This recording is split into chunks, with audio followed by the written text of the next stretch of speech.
So hello everyone, स्वागत है आप सभी का मेरे इस यूट्यूब चैनल पे। आज की इस वीडियो के माध्यम से मैं आपके साथ कुछ डिस्कस करना चाहता हूँ about tally and about accounting. तो काफ़ी ज़्यादा डिमांड थी मेरे से, मेरे स्टूडेंट्स ने कहा था कि सर आप अपने यूट्यूब चैनल पे टैली की वीडियोस डालिए, क्योंकि टैली हमें बिल्कुल समझ में नहीं आ रही है कि क्या चीज़ें पढ़ाई हो रही है, या फिर कुछ क्लासेस मिस हो जाने की वजह से हम लोग उसे समझ नहीं पा रहे हैं। तो उनके लिए ये डेडिकेटेड वीडियो मैं बना रहा हूँ, जिसमें मैं बताने वाला हूँ बेसिक से लेकर एकदम एडवांस लेवल तक। थोड़ा-सा आपको बताऊँगा पहले तो अकाउंटिंग के बारे में कि what is accounting, exactly accounting होती क्या है और कैसे हमें अकाउंटिंग करनी चाहिए। और उसके बाद मैं टैली के बारे में बताऊँगा। तो अभी अगर आप देखोगे तो रात के आई थिंक 10 बज रहे हैं, और इस समय मैं अपनी ये क्लास रिकॉर्ड कर रहा हूँ, और कितनी देर ये रिकॉर्डिंग चलेगी आई डोंट नो। बट मेरी पूरी कोशिश रहेगी कि इस वीडियो के माध्यम से मैं आपको जितनी भी अकाउंटिंग की चीज़ें हैं वो समझा पाऊँ, क्योंकि विदाउट अकाउंटिंग आप टैली को समझ नहीं पाओगे। अगर आप अकाउंटिंग नहीं जानते हैं, आपको अकाउंटिंग्स में प्रॉब्लम हो रही है, तो आपको टैली बिल्कुल नहीं समझ में आएँगी। कुछ लोग डायरेक्टली टैली सीखना चाहते हैं, but it's not possible, because आपको जब तक अकाउंट्स की नॉलेज नहीं है, आपको डेबिट एंड क्रेडिट में अंतर नहीं पता, आपको डेटर क्या होते हैं, क्रेडिटर्स क्या होते हैं, एसेट्स क्या होती हैं, लायबिलिटीज़ क्या होती हैं, ये सब चीज़ें अगर आपको नहीं पता, then you are not able to learn Tally. Okay, तो आपको थोड़ा-सा पहले अकाउंटिंग पे फ़ोकस करना होगा। सो इसके लिए मैं आप लोगों को पहले थोड़ी-सी अकाउंटिंग सिखाऊँगा, एंड देन उसके बाद में मैं कोशिश करूँगा कि आपको टैली समझा पाऊँ। तो इस वीडियो में जितना हो सकेगा मैं आप लोगों को अकाउंटिंग के बारे में बताऊँगा, एंड आने वाली क्लासेस में मैं टैली के ऊपर रिलाय करूँगा। ओके, सो स्टार्ट करते हैं इस क्लास को। अगर आपको क्लास पसंद आए तो प्लीज़ लाइक कर दीजिएगा। चैनल पे पहली बार आए हैं तो सब्सक्राइब कर लीजिएगा, और मेक श्योर कि आप क्लास में एंड तक बने रहें, तभी आप कुछ सीख कर जा पाइएगा। ओके, तो चलते हैं अपनी कंप्यूटर स्क्रीन की तरफ, और मैं आपको दिखाना चाहता हूँ मेरे पास एक नोट्स हैं जिसकी मदद से मैं आपको ये सारी चीज़ें बताने वाला हूँ। तो सबसे पहले हमारे पास जो नोट्स हैं वो है अकाउंटिंग टर्मिनोलॉजीज़। जी हाँ, अकाउंटिंग सीखने से पहले आपको थोड़ी-सी टर्मिनोलॉजीज़ के बारे में पता होना चाहिए। ओके? यहाँ से मैं थोड़ा-सा अपनी स्पीड को स्लो करने वाला हूँ, क्योंकि मुझे चीज़ें समझानी हैं। तो व्हाट इज़ टर्मिनोलॉजीज़? यानी कुछ ऐसे वर्ड्स होते हैं जिनको समझना बहुत ज़्यादा इम्पोर्टेंट होता है। अगर आप चीज़ों को समझ नहीं पा रहे हो, अगर आप वर्ड्स को नहीं समझ पा रहे हो, तो फिर आप मे बी नॉट कि आप अकाउंटिंग को समझ पाएँगे अच्छे से, क्योंकि बीच-बीच में कई सारे ऐसे शब्द आ जाएँगे ना, जिन शब्दों के बारे में हमें जानना बहुत इम्पोर्टेंट हो जाता है। तो पहले हम लोग इसी चीज़ से स्टार्ट करेंगे। तो सबसे पहले हम कुछ टर्मिनोलॉजी में समझते हैं, सबसे पहले कि व्हाट इज़ अकाउंटिंग? अकाउंटिंग जो शब्द है, इसका मीनिंग क्या होता है? राइट? मैंने कोशिश की है कि मैं दोनों लैंग्वेज में इसको रखूँ। हिंदी जिनको समझ में आती है दैट्स ओके, और जिनको इंग्लिश समझ में आती है वेरी गुड। ये जो पीडीएफ है वो मैं अपने इस वीडियो के डिस्क्रिप्शन में देने वाला हूँ, तो आप लोग वहाँ से जाकर उसे डाउनलोड कर सकते हैं। फिलहाल के लिए हम पढ़ते हैं यहाँ पे कि accounting is an art of recording the financial transactions. Accounting क्या है? अकाउंटिंग किसी भी फाइनेंशियल ट्रांज़ैक्शंस को रिकॉर्ड करने की एक कला है। मतलब फाइनेंशियल ट्रांज़ैक्शन पहले तो समझते हैं होता क्या है। फाइनेंशियल ट्रांज़ैक्शन का मतलब होता है ऐसा कोई भी लेन-देन जिसमें पैसों का लेन-देन हुआ हो। मतलब मान लें आपने कोई सामान खरीदा, तो आपने सामान लिया और बदले में पैसे दिए। तो ऐसी चीज़ों को हम कहते हैं फाइनेंशियल ट्रांज़ैक्शंस। तो हर वो फाइनेंशियल ट्रांज़ैक्शंस जो हुए हैं हमारे बिज़नेस में, उनको रिकॉर्ड करने का तरीका ही अकाउंटिंग है। फॉर एग्ज़ाम्पल, अगर मान लो कि मेरे से कोई सामान लेके जाता है, तो मैं क्या करूँगा जस्ट कोई आया मेरी दुकान पे और उसने क्या किया, मुझे पैसे दिए, सामान लिया और चला गया। बट मुझे उसका हिसाब-किताब रखना होगा, तो मैं क्या करूँगा, अपने पास एक डायरी रखूँगा जिसके अंदर मैं उसे लिख सकता हूँ, राइट? तो ये हो गया रफ वर्क। रफ वर्क का मतलब क्या है कि आपने सिर्फ़ और सिर्फ़ चीज़ों को लिख दिया, उसका कोई हिसाब-किताब नहीं है। लेकिन जब आप प्रॉपर्ली अपने बिज़नेस को सेटअप करते हो, बहुत अच्छे से आप उसका हिसाब-किताब रखना चाहते हो, तब आपको ज़रूरत होती है कि आप वो सारे रिकॉर्ड्स किसी डायरी में लिख के रखें, एक्सेल्स में मेंटेन करें या टैली में मेंटेन करें। ठीक है? तो इन सभी चीज़ों को हम अकाउंटिंग कहते हैं। मतलब अपने बिज़नेस का जो भी हिसाब-किताब है, जो भी व्यापार का हमारा हिसाब-किताब है, उनको रिकॉर्ड करने का तरीका ही हमारा अकाउंटिंग कहलाता है। आई थिंक आपको ये चीज़ें समझ में आ गई। अगर आपको चीज़ें समझ में आ जा रही हैं, प्लीज़ एक बार कमेंट कर दीजिए कि हाँ, मुझे ये चीज़ें समझ में आ गई हैं। नाउ, और साथ ही साथ और क्या हम अकाउंटिंग में देखते हैं, तो एक तो फाइनेंशियल ट्रांज़ैक्शंस को रिकॉर्ड करने का तरीका है। उनके क्लासिफ़िकेशन ये आपको थोड़ा-सा आगे चल के समझ में आएगा कि जब हम अकाउंटिंग करते हैं ना, तो हम अलग-अलग क्लासेस बनाते हैं। एंड हर एक क्लास या फिर कैटेगरी के अंदर हम लोग अलग-अलग ट्रांज़ैक्शंस को रखते हैं। जैसे सेल्स की एंट्रीज़ को हम अलग रखते हैं, परचेज़ की एंट्रीज़ को अलग रखते हैं, इनकम की एंट्रीज़ को अलग रखते हैं, एक्सपेंसेस की एंट्रीज़ को अलग रखते हैं। तो वो सभी हो गए इसकी क्लासिफ़िकेशंस। और या फिर समरी हम लोग बनाते हैं, जैसे हम लोग बैलेंस शीट बनाते हैं, ट्रायल बैलेंस बनाते हैं। इसके अलावा हम लोग profit and loss balance sheet बनाते हैं। तो ये जितनी भी चीज़ें हैं ना, इन सबको मेंटेन करना ही हमारा अकाउंटिंग है, बस और कुछ नहीं। आपने सुना होगा कि हम अकाउंटेंट का जॉब करते हैं। कोई कहता है कि आई एम एन अकाउंटेंट। तो अकाउंटेंट का काम ही क्या होता है? अकाउंटेंट का काम होता है कि व्यापार का पूरा हिसाब-किताब रखना, राइट?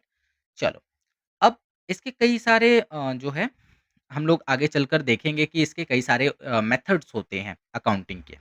फिलहाल के लिए आई थिंक आपको अकाउंटिंग शब्द समझ में आ गया। अभी सिर्फ़ हम टर्मिनोलॉजीज़ पे बात करेंगे, हम पूरा डीप डाइव नहीं करने वाले हैं इस चीज़ में। नेक्स्ट आगे बढ़ते हैं ट्रेड की तरफ। What is trade? तो एक्चुअली ट्रेड बोलो या व्यापार बोलो बात एक ही है ना? ट्रेड क्या है? For the purpose of gain profit every sales और परचेज इज कॉल्ड ट्रेड। बहुत सिंपल सा डेफिनेशन है कि कोई भी सामान आप बेच रहे हो या खरीद रहे हो इस पर्पस से कि आपको उससे कुछ मुनाफा हो, तो वो ट्रेड है। फॉर एग्जाम्पल, मुझे इस मोबाइल की नीड नहीं है एंड मैं इसे सेल कर देता हूँ, तो ये ट्रेड नहीं है, क्योंकि इससे मेरा किसी भी तरह से प्रॉफ़िट कमाने का कोई उद्देश्य नहीं था। लेकिन अगर मैं यही काम करता हूँ कि मैं किसी से ये मोबाइल खरीदता हूँ, इसको थोड़ा-सा मेंटेन करता हूँ और फिर दूसरे को थोड़े से ज़्यादा दाम में बेच देता हूँ, यानी कम में खरीदता हूँ, फिर ज़्यादा में बेचता हूँ, तो ये मेरे लिए एक ट्रेड हो जाएगा, राइट? ट्रेड कब नहीं है? जब मुझे इसकी नीड नहीं है, मैंने इसको किसी को बेच दिया, ठीक है? 1000, 2000, 5000 में मैंने इसको बेच दिया, तो ये ट्रेड नहीं कहलाएगा। फाइनेंशियल ट्रांज़ैक्शन तो यहाँ भी हुआ है, बट ये ट्रेड नहीं है। ट्रेड कब होगा? जब मैं इसे किसी और से खरीदूँ और थोड़ा-सा प्रॉफ़िट लेके आगे इसको बेच दूँ। सेम एक बिज़नेसमैन ऐसे ही करता है। कोई दुकानदार है, वो कहीं से माल लाता है और उसके बाद क्या करता है, उसे थोड़ा-सा उसमें प्रॉफ़िट लेकर बेच देता है। तो वो ट्रेड कर रहा होता है, व्यापार कर रहा होता है, राइट? तो व्यापार समझ गए आप? लाभ प्राप्त करने के उद्देश्य से कोई भी खरीद या बिक्री आप करोगे तो वो व्यापार कहलाएगा। समझ गए? क्लियर है चीज़ें? ओके। लाइक कर दीजिएगा अगर आपको चीज़ें समझ में आ रही हैं। प्रोफ़ेशंस क्या होते हैं? एक शब्द आएगा, हम लोग जब अकाउंटिंग को सीख रहे होंगे तो बार-बार एक शब्द आएगा which is profession. What do you mean by profession? देखो, एक तो हम रेगुलर वर्क करते हैं, तो वो हमारा वर्क हो गया। बट एक हो गया हमारा profession, like I am a teacher, तो टीचिंग इज़ माय प्रोफ़ेशंस। कोई लोगों का इलाज करता है, तो डॉक्टर उसका प्रोफ़ेशन हो गया। कोई जो है गाड़ियों की सर्विसिंग करता है, तो सर्विसिंग जो है उसका प्रोफ़ेशन हो गया। कोई आपको अलग टाइप की सर्विसेज़ प्रोवाइड करता है, लाइक कस्टमर केयर सर्विसेज़, तो वो उसका अलग प्रोफ़ेशन हो गया।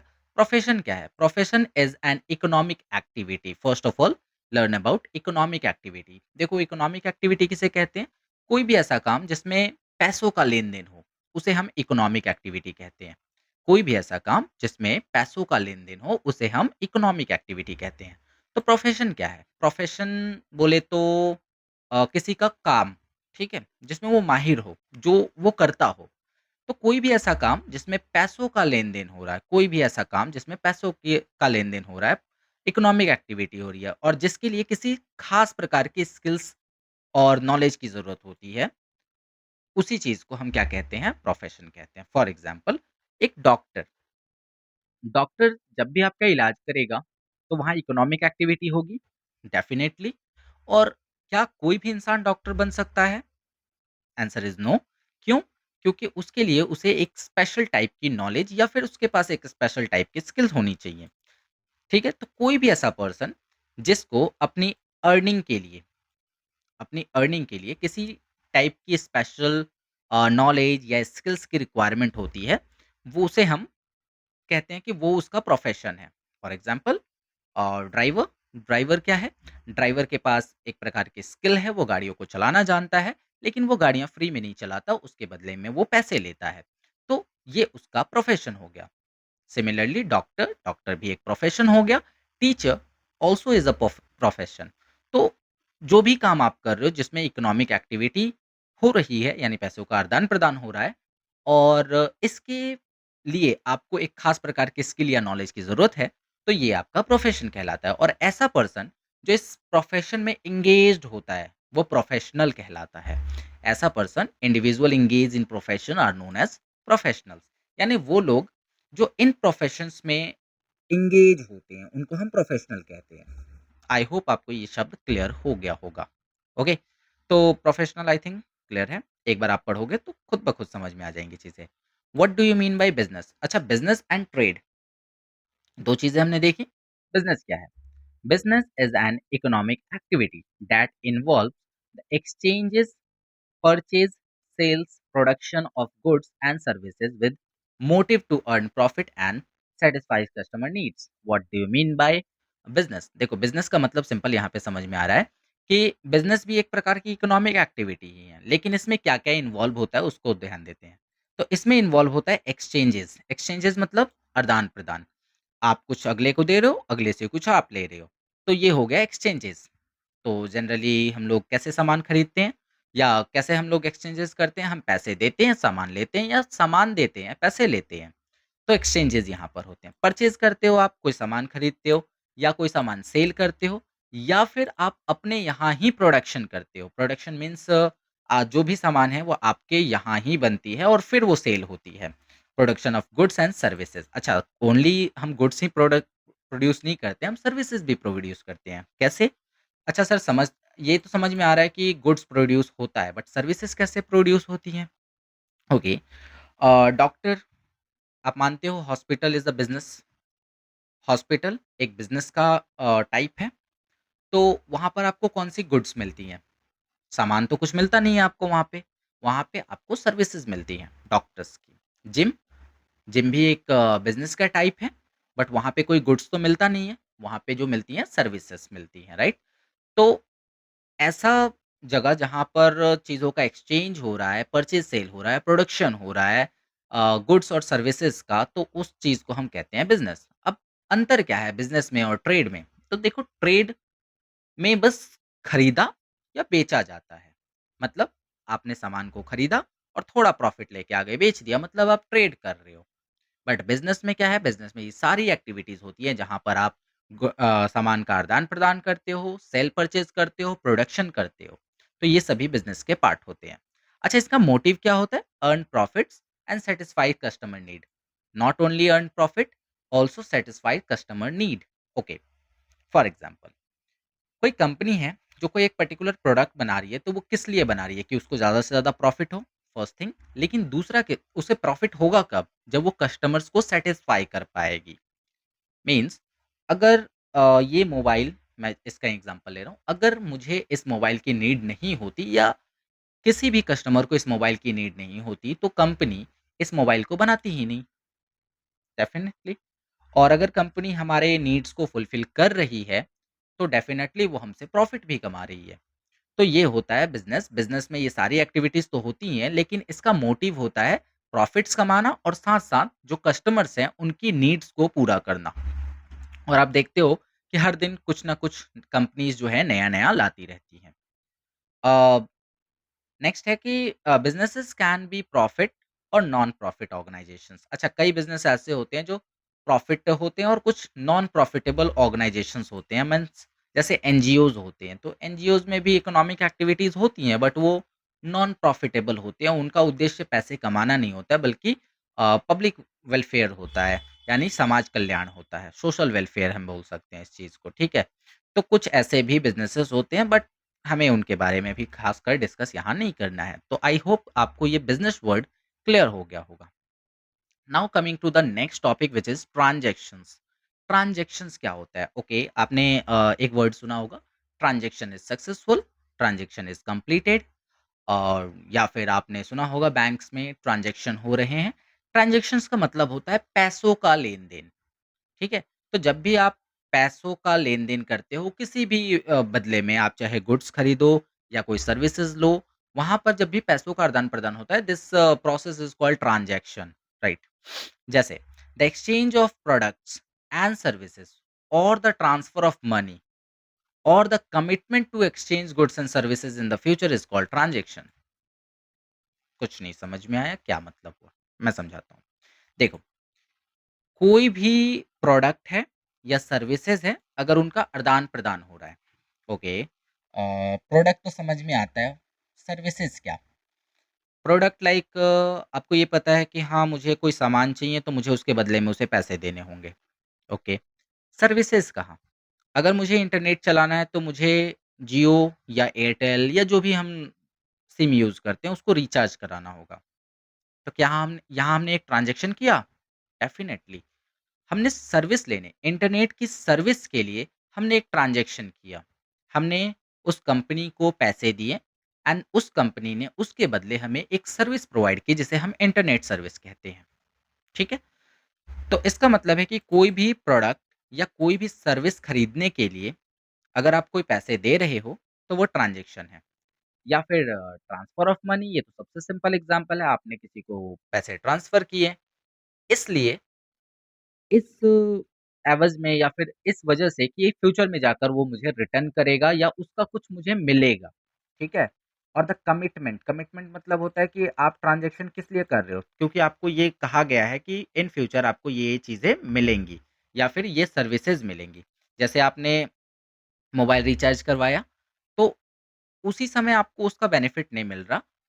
इन फ्यूचर या अगले 28 दिन तक आपको ये सर्विसेज़ मिलेंगी। तो ये एक तरह का कमिटमेंट हुआ ना।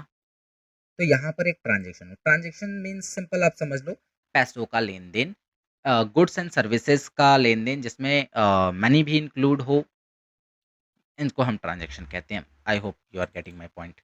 तो उत्पादों और सेवाओं का आदान-प्रदान या धन का हस्तांतरण मतलब वही मनी का एक्सचेंज, ताकि फ्यूचर में आपको गुड्स मिल सके या फिर आपको कोई सर्विसेज़ मिल सके। अच्छा, एक जगह और ट्रांज़ैक्शन होता है, मैं समझा देता हूँ। ये जो कमिटमेंट वाली बात है, कमिटमेंट वाली, कभी आपने ऑनलाइन शॉपिंग किया है? तो ऑनलाइन शॉपिंग में क्या होता है कि आपने पैसे दिए और आपको सामान मिल गया, ऐसा होता है क्या? नहीं होता है। आपने ट्रांज़ैक्शन कर दिया है, आपने पे कर दिया है, लेकिन आपको एक कमिटमेंट मिली है कंपनी की तरफ से, फ्लिपकार्ट की तरफ से या अमेज़न की तरफ से कि हाँ, आने वाले 5-6 दिनों में आपके पास ये सामान डिलीवर हो जाएगा। दैट्स इट, यही है transaction. Now coming to the point goods. कई बार हम लोगों ने गुड्स के बारे में सोचा, मतलब बात की गुड्स गुड्स गुड्स, बहुत बार आए हैं ये शब्द। एक्चुअली ये गुड्स होते क्या हैं? गुड्स होते क्या हैं? ठीक है? Goods are things that are used to be sold and purchase in trade. बस कह रहा है कि गुड्स वो वस्तुएं होती हैं जिनका इस्तेमाल किया जाता है किसी भी व्यापार में। फॉर एग्जाम्पल, मैं फिर से इस मोबाइल के एग्जाम्पल पे आता हूँ। This is my personal mobile जिसे मैं अपना यूज करता हूँ। तो ये गुड्स नहीं है, ये गुड्स नहीं है, ये मेरे लिए एक एसेट है, मेरे लिए एक फिक्स एसेट है। आई यू गेटिंग माई पॉइंट? ये मोबाइल मैं पर्सनली यूज करता हूँ, तो ये मेरे लिए गुड्स नहीं है। ये क्या है? मेरी एसेट है, और या मैं कहूँ मेरी फिक्स एसेट है। अभी के लिए मैं ब इतना बोल रहा हूँ। लेकिन मेरा काम है मोबाइल्स खरीदना और उसे बेचना, तो फिर ये मेरे लिए हो गया गुड्स। ओके? नाउ कोई कपड़ा है जिसे मैं पहनता हूँ, मैं यूज़ करता हूँ उसे, तो वो मेरे लिए गुड्स नहीं है। लेकिन मैं उन्हीं कपड़ों को, कोई कपड़ा है जिसे मैं खरीदता हूँ और फिर बेच देता हूँ प्रॉफ़िट पे, ट्रेड करता हूँ मैं जनरली उनका, ठीक है? तो वो मेरे लिए गुड्स हो गए। सिंपल। तो गुड्स वो चीज़ें हैं जिनका आप ट्रेड करते हो। बस ऐसे बोल सकते हो कि गुड्स वो चीज़ें होती हैं जिनका आप ट्रेड करते हो।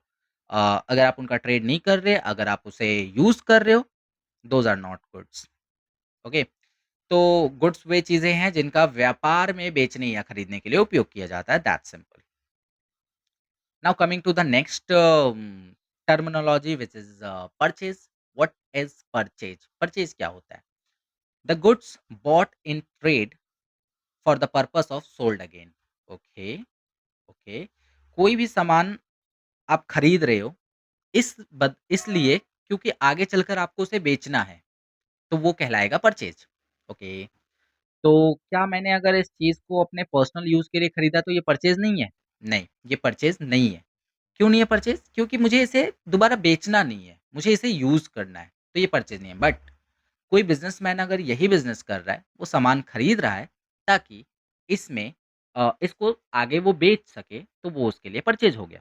तो जब भी हम अपने बिज़नेस में कोई ऐसा सामान खरीदते हैं, जिसका आगे हमें जिसे आगे हमें सोल्ड करना है, तो वो हमारे लिए परचेज़ कहलाता है।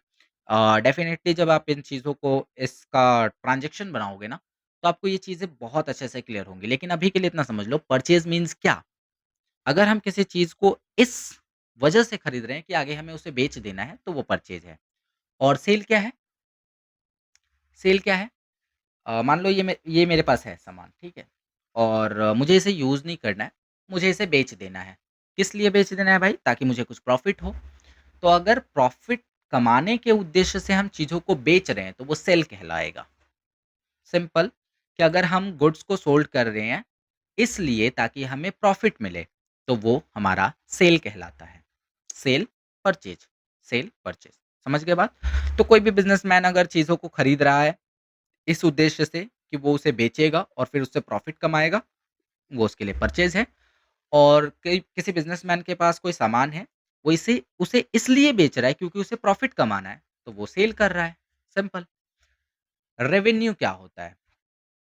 Revenue revenue also called income मतलब हम अकाउंट्स की भाषा में रेवेन्यू को इनकम कहते हैं। ओके, इनकम कहते हैं, ठीक है। इनकम क्यों कहते हैं? रेवेन्यू ऑल्सो कॉल्ड इनकम समझ गए? अच्छा रेवेन्यू है क्या? Revenue is the amount of money bought into the company typically by selling goods, products और सर्विसेज़। ओके, मतलब रेवेन्यू वह अमाउंट है, वह पैसा है, जो हमारे कंपनी में या हमारे बिज़नेस में आ रहा है। किस माध्यम से आ रहा है? हमने सामान बेचा, हमने प्रोडक्ट्स को सेल किया, हमने सर्विसेज़ लोगों को प्रोवाइड की, इसके बदले जो पैसा हमारे बिज़नेस में आ रहा है, वो हमारा रेवेन्यू है। मतलब हमारे बिज़नेस का ओवरऑल जितना इनकम है, वो सारा का सारा रेवेन्यू कहलाता है। ओके मतलब मान लो कि 1 दिन में या 1 महीने में मान लेता हूँ, 1 महीने में हमारी 10 लाख की सेल हुई। तो वो जो 10 लाख रुपए आए, जिसमें अभी हमारे खर्च भी इंक्लूड हैं, मतलब हमने जो खर्च किया था वो सब इंक्लूड है, हमारे एडवर्टाइज़मेंट का पैसा इंक्लूड है, हमारे एक्सपेंसेस इंक्लूड हैं, सब है इंक्लूड, तो वो रेवेन्यू कहला रहा है। मतलब किसी बिज़नेसमैन ने पहले तो सामान प्रोड्यूस किया, ओके, तो उसमें कुछ पैसे लगे, फिर सामान प्रोड्यूस करने के बाद उसका एड चलाया, उसके पैसे लगे। फिर उसको सेल करने के लिए एक पर्सन को रखा जिसकी सैलरी दी उसने, उसके पैसे लगे। सेल करने के लिए और भी उसको कुछ खर्चे करने पड़े, वो सब दिया, वो भी पैसे लगे और इन सब के बाद उस बिज़नेसमैन को 10 लाख की इनकम हुई। तो वो जो कंप्लीट 10 लाख है जिसमें उसका ये सारा खर्च भी है, जो उसे बाद में चल के निकालना है। तो वो जो कंप्लीट 10 लाख है, जो सेल से आए पैसे, उसी को रेवेन्यू कहते हैं, ओके? मतलब रेवेन्यू के अंदर सब कुछ रहता है। सब कुछ बोले तो उसका प्रोडक्शन कॉस्ट, उसकी सैलरीज़ उसका जो एक्सपेंसेस होता है, वो सब कुछ इंक्लूड रहता है, ठीक है? इसी को हम रेवेन्यू कहते हैं, ओके? तो इनकम क्या होता है फिर? यहाँ पर आता है सवाल। रेवेन्यू तो हम समझ गए कि ओके ओवरऑल जितनी हमारी इनकम हुई सेल करके, वो सारी की सारी हमारी रेवेन्यू है। What do you mean by income? Income क्या है कि जब हम अपने रेवेन्यू में से अपने खर्चों को काट लेते हैं और जो रेस्ट अमाउंट बचता है, वही हमारी इनकम होती है। फॉर एग्ज़ाम्पल 10 लाख का जो आपने अभी सेल किया, उसमें से हो सकता है 6 लाख रुपए तो आपने खर्च ही किए थे। तो जो बचे हुए 4 लाख है वही आपकी इनकम है, बाकी तो आपने अपना मेंटेन किया क्योंकि आपने अपने जेब से लगाए थे, आपको सैलरी देनी थी, आपको अदर एक्सपेंसेस करने थे, तो वो सभी आपने काट लिए और काटने के बाद जो पैसा बचा, वो आपकी इनकम हो गई। The amount of money, property, and other transfers of value received over a set of period of time, exchange of goods or service product. ठीक है? तो फिलहाल के लिए इनकम को इस तरीके से आप समझ गए कि किसी टाइम पीरियड में जो भी आपको पैसे बचते हैं, वही हमारी इनकम होती है। तो कैसे ये डिफरेंट है? रेवेन्यू के अंदर सब कुछ इंक्लूडेड रहता है और इनकम के अंदर सिर्फ बचा हुआ पैसा इंक्लूड होता है। ठीक है? तो कह रहा है कि सेवाओं या उत्पादों के बदले में एक निर्धारित अवधि यानी कि एक फ़िक्स टाइम में आपको जो पैसे वग़ैरह मिलते हैं, वो सभी आपके इनकम होते हैं। अब इनकम 2 तरह की होती हैं, एक डायरेक्ट इनकम्स होती हैं और एक इनडायरेक्ट इनकम्स होती हैं। इनके बारे में हम लोग थोड़ा-सा आगे अकाउंटिंग में बढ़ेंगे तो समझेंगे व्हाट डायरेक्ट इनकम्स और क्या होती है इनडायरेक्ट इनकम। अब थोड़ा-सा दिया है तो पढ़ ही लेते हैं। डायरेक्ट इनकम रिसीव होती है डायरेक्टली फ्रॉम बिज़नेस ऑपरेशंस मतलब आप बिज़नेस कर रहे हो और बिज़नेस के संचालन की वजह से आपको पैसे आ रहे हैं, तो वो आपकी डायरेक्ट इनकम्स हैं।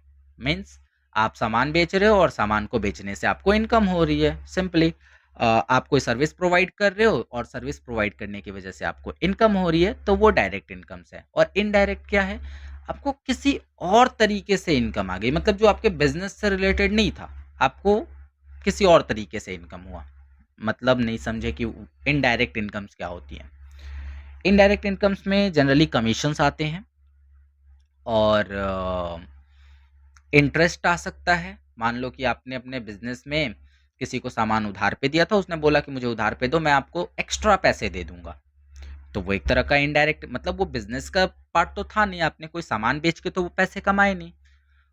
हो सकता है कि आपने किसी सामान को बिचवाया, मतलब किसी और कंपनी का सामान था, वो आपने अपने बिज़नेस के साथ इंक्लूड किया और उसके सामान को भी अपने सामान के साथ आपने प्रमोट किया और उसका सामान बिका, उसके बदले में आपको कुछ कमीशन मिल गया। तो ये जो पैसा आपको एक्स्ट्रा मिला, अलग से मिला, वो आपके बिज़नेस की इनकम नहीं थी, वो आपको साइड इनकम थी और वही साइड इनकम आपकी इनडायरेक्ट इनकम कहलाती है। सिंपल ऐसा समझ लो, ठीक है? फिर एक्सपेंसेस क्या होते हैं? तो एक्सपेंसेस आई थिंक आप सभी को पता होंगे कि जो भी हमारे कॉस्ट होते हैं, बिज़नेस को चलाने में जो भी खर्चे होते हैं, वो सभी के सभी हमारे एक्सपेंसेस कहलाते हैं। इसके अंदर वेजेज़ आते हैं, वेजेज़ बोले तो मज़दूरी, ठीक है? मज़दूरी आती है, सैलरीज़ आती हैं, जो एम्प्लॉयी आपने हायर कर रखे हैं, उनको आपको पैसे देने होते हैं। मेंटेनेंस, मेंटेनेंस लाइक आपको अपने बिज़नेस में कुछ चीज़ें ठीक करवानी पड़ रही है, चेयर्स वगैरह लगवाने पड़ रहे हैं, पंखा खराब हो गया उसका एक्सपेंस करना पड़ रहा है आपको, लोगों को चाय-पानी की व्यवस्था करनी पड़ रही है, ये सारी चीज़ें जो हैं वो मेंटेनेंस के अंतर्गत आ जाएँगी। आप जहाँ बिज़नेस कर रहे हो डेफ़िनेटली वो अगर जगह आपकी है तब तो ठीक है, बट अगर आपकी नहीं है आप रेंट दिखाओगे वहाँ पे। डेप्रिसिएशंस एक अलग टर्म होता है, डेप्रिसिएशंस का मतलब होता है कि आप बिज़नेस कर रहे हो, कुछ चीज़ों में आपको नुकसान होगा, घाटा लगेगा। अ, तो उसे हम डेप्रिसिएशन कहते हैं, इसकी एक अलग परिभाषा होती है जो हम आगे थोड़ा-सा समझेंगे। अब एक्सपेंसेस भी 2 तरह के होते हैं, डायरेक्ट एक्सपेंसेस और इनडायरेक्ट एक्सपेंसेस। डायरेक्ट एक्सपेंसेस वो एक्सपेंसेस होते हैं जो डायरेक्टली हमारे बिज़नेस को इफ़ेक्ट करते हैं, जिससे हमारे बिज़नेस को डायरेक्टली प्रभाव पड़ता है।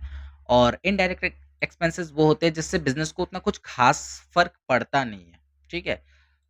इसका अगर मैं एग्ज़ाम्पल लूँ तो जैसे मान लो हम कोई बिज़नेस करते हैं जिस बिज़नेस में हमें सामान जो है वो दूसरी जगह पे डिलीवर करना होता है। और जब हम सामान को दूसरी जगह पे डिलीवर करते हैं, तो उसमें हमें गाड़ी भाड़ा देना होता है। अभी क्या है कि हमें जो गाड़ी भाड़ा देना पड़ता है वो कम लग रहा है, लेकिन पेट्रोल के दाम बढ़ गए, डीज़ल्स के दाम बढ़ गए जिसकी वज़ह से गाड़ी का भाड़ा बढ़ गया। अब गाड़ी का भाड़ा बढ़ गया तो हमारे खर्चे तो बढ़ गए, तो उस खर्चों को मेंटेन करने के लिए हमें अपने सामान का दाम भी बढ़ाना पड़ेगा। तो इस तरीके से मतलब एक खर्च ने हमारे बिज़नेस को इफ़ेक्ट किया, तो ऐसा खर्च हमारा डायरेक्ट एक्सपेंस कहलाता है। अब जब हम एक्सपेंसेस वाले टॉपिक पे आएँगे तो बहुत डिटेल में जान सकते हैं इस चीज़ को, ठीक है? डायरेक्ट एक्सपेंसेस जो हमारे बिज़नेस को इफ़ेक्ट करे और इनडायरेक्ट एक्सपेंसेस जिससे हमारे बिज़नेस को कुछ ख़ास फ़र्क पड़े नहीं। मान लो कुछ मेहमान आए हैं, उनको कोल्ड ड्रिंक पिलाना है हमें। या कोई कुछ क्लाइंट्स आए हैं जिनको हमें नाश्ता वगैरह कराना है, तो हमने प ₹500 या ₹1000 दे के उनको नाश्ता करा दिया। तो ऐसे केसेज़ में हमारे बिज़नेस पे कुछ ख़ास फ़र्क पड़ा नहीं, हमें अपने सामान का दाम बढ़ाना नहीं पड़ेगा। लेकिन कुछ ऐसे खर्च होते हैं जिसकी वजह से हमारा जो भी प्रोडक्ट है उसका रेट बढ़ जाएगा। जैसे जो प्रोडक्ट हम प्रोड्यूस करते हैं उसका रॉ मटेरियल जो था उसका रेट बढ़ गया। तो ऐसे केस में हमें अपने प्रोडक्ट का रेट बढ़ाना पड़ेगा। इसी वजह से तो चीज़ें जो हैं वो कॉस्टली होती जा रही हैं धीरे-धीरे, ठीक है? मतलब जो चीज़ पहले ₹10 की मिलती थी, अब वो 15 की मिल रही है, क्यों? इसके पीछे का रीज़न है कि हो सकता है उस प्रोडक्ट का जो रॉ मटेरियल था, उसका रेट बढ़ गया। हो सकता है कि जो पेट्रोल मतलब जो ट्रांसपोर्ट का खर्च उसे लगता था, वो बढ़ गया, जिसकी वजह से प्रोडक्ट का दाम भी बढ़ गया। तो ये सारी चीज़ें फैक्टर्स होती हैं किसी भी पर्टिकुलर थिंग के रेट में इंक्रीज़मेंट या डिक्रीज़मेंट होने की। तो अगर कोई एक्सपेंस हमारे बिज़नेस को डायरेक्टली इफ़ेक्ट कर रहा है, जिसकी वजह से हमारे प्रोडक्ट के रेट्स को बढ़ाना पड़ रहा है या उस पे प्रभाव पड़ रहा है, तो ऐसे को हम बोलेंगे कि ये डायरेक्ट एक्सपेंसेस हैं। और कुछ ऐसे खर्च हैं जिससे हमारे बिज़नेस को कुछ ख़ास फ़र्क पड़ता नहीं है, वैसे खर्च इनडायरेक्ट एक्सपेंसेस होते हैं सिमिलर। आप पढ़ोगे एक बार तो क्लियर हो जाएगा, ठीक है? उसके बाद आते हैं कुछ शब्द लाइक इंटरेस्ट। इंटरेस्ट क्या है? तो यहाँ पे लिखा है interest is the cost of fund loan to an entity by a lender. तो बाय द वे इंटरेस्ट शब्द से आप लोग परिचित होंगे। जब भी हम किसी से कोई कर्ज लेते हैं तो उसके बदले में हमें कुछ अलग से पैसे देने होते हैं। मतलब जितना कर्ज लिया उतना तो देना ही है, उसके अलावा हमें कुछ पैसे देने होते हैं, तो इस चीज़ को हम लोग कहते हैं इंटरेस्ट। ठीक है? Expected as the percentage. अच्छा, जनरली ये चीज़ें क्या होती है, प्रिंसिपल पर अप्लाई होती हैं और परसेंटेज के फॉर्म में होती है। जैसे 5% का इंटरेस्ट लगेगा या 10% का इंटरेस्ट लगेगा, वो चीज़ें। और कई बार वो चीज़ें मंथली होती है, हाफ ईयरली होती है, ईयरली होती है। तो अगर आपने थोड़ा-सा कंपाउंड इंटरेस्ट और सिंपल इंटरेस्ट पढ़ा होगा तो आपको ये चीज़ें समझ में आ रही होंगी। What is discount? डिस्काउंट क्या है? देखो, डिस्काउंट कोई भी चीज़ अगर आप सोल्ड कर रहे हो तो उसके प्राइस में कुछ कटौती ही क्या कहलाती है? डिस्काउंट कहलाती है ना? मान लो आप कुछ सामान बेच रहे हो, अब कस्टमर ऐसा तो है नहीं कि वो आपसे बोलेगा कि ठीक है जितने का है उतने में दे दो, वो कहेगा सर कुछ डिस्काउंट चाहिए मुझे। तो आप कहोगे ठीक है कि एक काम करता हूँ मैं आपको 10% का डिस्काउंट दे देता हूँ। तो इससे क्या होगा कि कस्टमर को भी लगेगा कि हाँ ठीक है चलो कुछ डिस्काउंट तो मिल रहा है। तो जनरली जब आप कपड़े वगैरह खरीदने जाते हैं तो दुकानदार आपको ऑफ़र करता है कि ठीक है सर ये इसका एमआरपी है और इस पे हम आपको 20% का डिस्काउंट दे रहे हैं। तो 20% का डिस्काउंट का मतलब जो भी एमआरपी है उसमें से 20% लेस कर देंगे। तो ये चीज़ें होती है। तो जब भी हम कोई सामान बेचते हैं और उसके प्राइस में कुछ अगर कटौती कर रहे हैं तो यही हमारा डिस्काउंट कहलाता है। और बाय द वे आप लोग अच्छे से परिचित होंगे इस शब्द से, क्योंकि ये हमारा जन्मसिद्ध अधिकार होता है डिस्काउंट माँगना, राइट? अब ये 2 तरह के होते हैं। There are 2 types of discount. 2 प्रकार के डिस्काउंट कौन-कौन से हैं भैया? तो एक होता है ट्रेड डिस्काउंट और एक होता है कैश डिस्काउंट। दोनों में क्या अंतर है? देखो, ट्रेड डिस्काउंट क्या कहता है? ट्रेड डिस्काउंट कहता है कि एक ऐसा डिस्काउंट जो रेफर करता है discount that offered by seller to the buyer. मतलब एक ऐसा डिस्काउंट जो एक सेलर यानी कि विक्रेता देता है किसे? एक खरीदार को। खरीदार को कहता है कि सर आप ये सामान ले लो, मैं इस पे आपको 10% का डिस्काउंट दे दूँगा। ही वाज़ लाइक ओके, मुझे कोई दिक्कत नहीं है। वो हो सकता है बोल दे कि नहीं सर 10% नहीं, मुझे 15% चाहिए। और अगर सेलर को ये लगता है कि हाँ, दिया जा सकता है, तो वो 15% भी डिस्काउंट दे सकता है। तो ये किस लिए दिया जाता है? ताकि जो बायर है, वो हमारे प्रोडक्ट को खरीदे।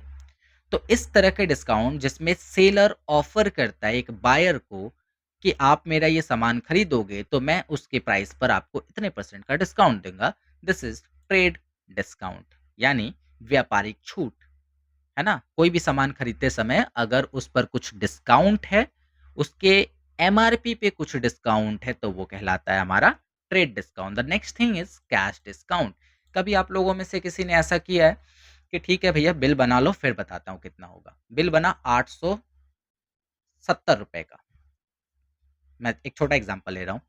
आपने क्या किया, दुकान पे सामान लिए और आपने बिल बनवाया और बिल बना कितने का?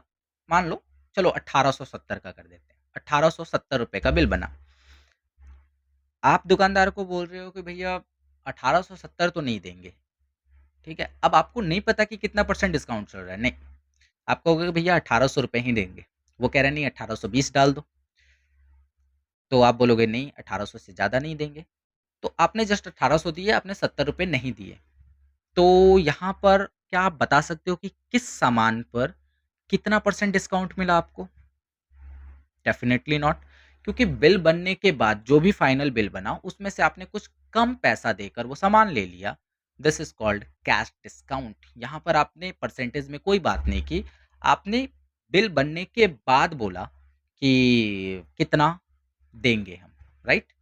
दूसरा इसका यूज़ होता है कई बार जो बिज़नेसमैन्स होते हैं वो अपने ग्राहकों को ये ऑफ़र देते हैं कि जैसे कई बार क्या होता है ना कि हमने कोई बिज़नेस किया है, तो जनरली बिज़नेस में ऐसा होता है कि बहुत सारे लोग हमसे उधार लेते हैं सामान और उधार लेने के बाद में वो समय पे पैसा पे नहीं करते हैं। अगर उन्होंने बोला है कि आज पे करेंगे, तो हो सकता है वो आज पे ना करें, ठीक है।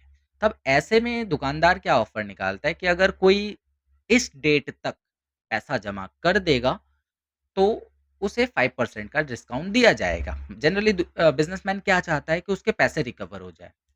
अब वो 5% बचाने के चक्कर में कुछ ऐसे लोग होते हैं जो पैसा दे देते हैं और उनको 5% का डिस्काउंट मिल जाता है।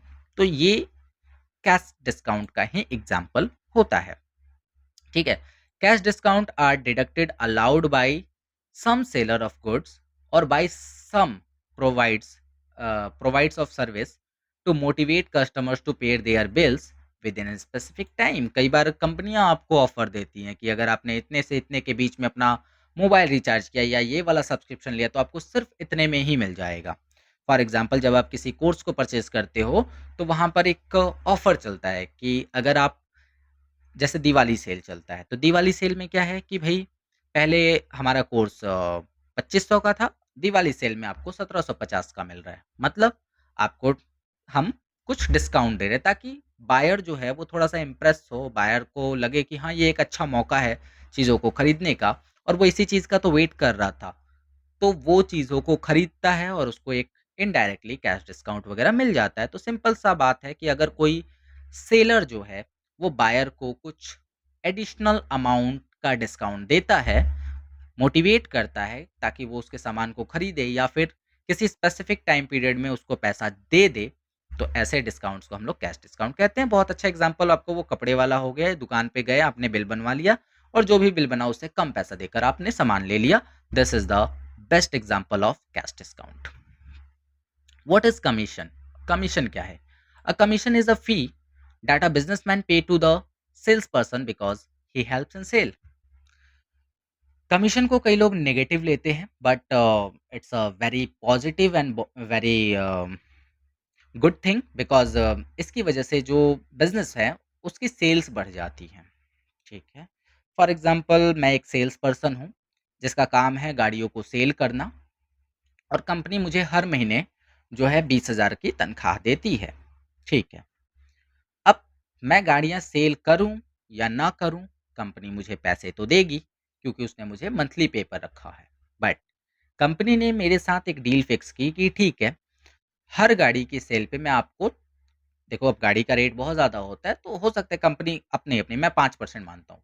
कंपनी ने मेरे से ये बोला कि हर गाड़ी की सेल पर हम आपको उसकी अमाउंट का, मतलब जितने में आप गाड़ी सेल करोगे उसका 5% हम आपको एज अ कमीशन दे देंगे और आपकी सैलरी जो है वो तो रहेगी ही रहेगी। तो अब मैं किस चीज़ के लिए मोटिवेट होऊंगा कि साला जो मेरा सैलरी है वो तो आएगा ही आएगा, 100% आएगा। लेकिन ये हर एक गाड़ी को बेचने पे मुझे 5% उसका मिलेगा, वो तो अलग है ना। तो इस चीज़ से मोटिवेट होकर मैं बहुत ज़्यादा ये कोशिश करूँगा कि गाड़ियाँ सेल हो। इसके पहले क्या था कि मैं उतनी ज़्यादा मेहनत नहीं करूँगा बिकॉज़ गाड़ियाँ बिके या ना बिके मुझे मेरी सैलरी मिल रही है। लेकिन जिस दिन मुझे ये पता चला कि गाड़ियों को बेचने पर मुझे एडिशनली 5% कंपनी देने वाली है, तो मैं बहुत ज़्यादा मेहनत करूँगा और चाहूँगा कि ज़्यादा से ज़्यादा गाड़ियाँ सेल हो। अब अगर 5% मुझे मिल रहा है डेफ़िनेटली कंपनी को भी फ़ायदा होगा। तो ये होता है कमीशन, राइट? तो जब भी आप कुछ काम करते हो और उसके बदले में आपको बिज़नेसमैन कुछ पे कर रहा है या फिर अगर आप बिज़नेसमैन हो और आप किसी को पे इसलिए कर रहे हो क्योंकि उसने आपने आपकी सेल्स में मदद की है, तो आप उसे कहोगे कि ये एक तरह का कमीशन पे किया है हमने। इसी वर्ड को हम इंसेंटिव भी बोलते हैं, ठीक है? The other thing is services. अब सर्विसेज़ के बारे में तो हम लोग ऑलरेडी समझ चुके हैं ना पहले। जैसे मान लो कि एक कंपनी है, ठीक है? जो हमें अलग-अलग तरह की सर्विसेज़ प्रोवाइड करती है। फॉर एग्ज़ाम्पल मैं मोबाइल फ़ोन का एग्ज़ाम्पल ले लेता हूँ। कोई मोबाइल फ़ोन की नेटवर्क कंपनी है लाइक जियो और एयरटेल, तो वो हमें क्या प्रोवाइड करते हैं? सिंपल इंटरनेट और वॉइस कॉल सर्विसेज़। तो हमें उसके बदले में उनको एक पेमेंट करना होता है और बदले में हमें क्या मिल जाती हैं? बदले में हमें उसकी सर्विसेज़ मिल जाती है। नेटफ्लिक्स का नाम आपने सुना होगा। नेटफ्लिक्स पे जब आप परचेज़ करते हो तो नेटफ्लिक्स आपको क्या देता है? अपनी सर्विस देता है। यानी नेटफ्लिक्स पे जो मूवीज़ हैं आप उन्हें देख सकते हो। बिना सब्सक्रिप्शन लिए, बिना पेमेंट किए आप उनकी मूवीज़ एन्जॉय नहीं कर सकते हो। तो एक तरह से वो भी सर्विसेज़ बेच रहे हैं। तो बहुत सारे, जैसे एक टीचर है तो टीचर भी तो अपनी सर्विसेज़ बेच रहा है ना। वो क्या कर रहा है? बच्चों को पढ़ा रहा है और उसके बदले में पैसे ले रहा है। डॉक्टर भी अपने सर्विसेज बेच रहा है, वो कंसल्ट कर रहा है, वो लोगों को, पेशेंट्स को देख रहा है और उसके बदले में पैसे ले रहा है। तो ये सभी के सभी सर्विसेज होते हैं। ठीक है, accounting is usually describe as the service activities because it provide information which is used in making better business decision. और कोई वर्ड है क्या? नहीं, that's as there is no any other words. तो आई होप कि आपको ये terminology वाला चैप्टर कुछ जमा होगा, समझ में आया होगा कि what exactly terminologies are. Terminologies क्या है? टर्मिनोलॉजीज़ में हमने बहुत सारे शब्दों के बारे में समझा, हमने बहुत सारे शब्दों को डिस्कस किया कि भाई किस शब्द का क्या मतलब होता है। अगर आपने इस वीडियो को बहुत ध्यान से देखा है, तो आपको रियलाइज़ होगा कि हाँ, इस वीडियो में मैंने जो भी बातें बताई हैं, वो चीज़ें हैं, जानने लायक हैं और उम्मीद करता हूँ कि आपने चीज़ों को सीखा होगा। अब मैं यहाँ पे चूँकि वीडियो शायद काफ़ी ज़्यादा लंबी हो गई है, मैंने सोचा था कि मैं अकाउंटिंग वगैरह सब कुछ एक ही वीडियो में कवर कर लूँ, बट वीडियो थोड़ी ज़्यादा लंबी है, दैट्स व्हाई मैं ये वाला जो टॉपिक है वो अपनी अगली वीडियो में कवर करने वाला हूँ और वीडियो कंटिन्यू ही रहेगी बट ये आपको नेक्स्ट पार्ट में देखने मिलेगा। ठीक है? चलो, तो आशा करता हूँ कि इसके पहले की जितनी भी चीज़ें हैं वो आपको क्लियर हो गई हैं एंड अब हम लोग बढ़ते हैं अकाउंटिंग वाले सेक्शन की तरफ। तो उसके लिए आपको चैनल में एक दूसरी वीडियो मिल जाएगी, जिस पर क्लिक करके आप लोग अकाउंटिंग देख सकते हो। तो मेक श्योर कि आपने चैनल को सब्सक्राइब किया हुआ है और वीडियो पसंद आए तो वीडियो को लाइक ज़रूर करिएगा।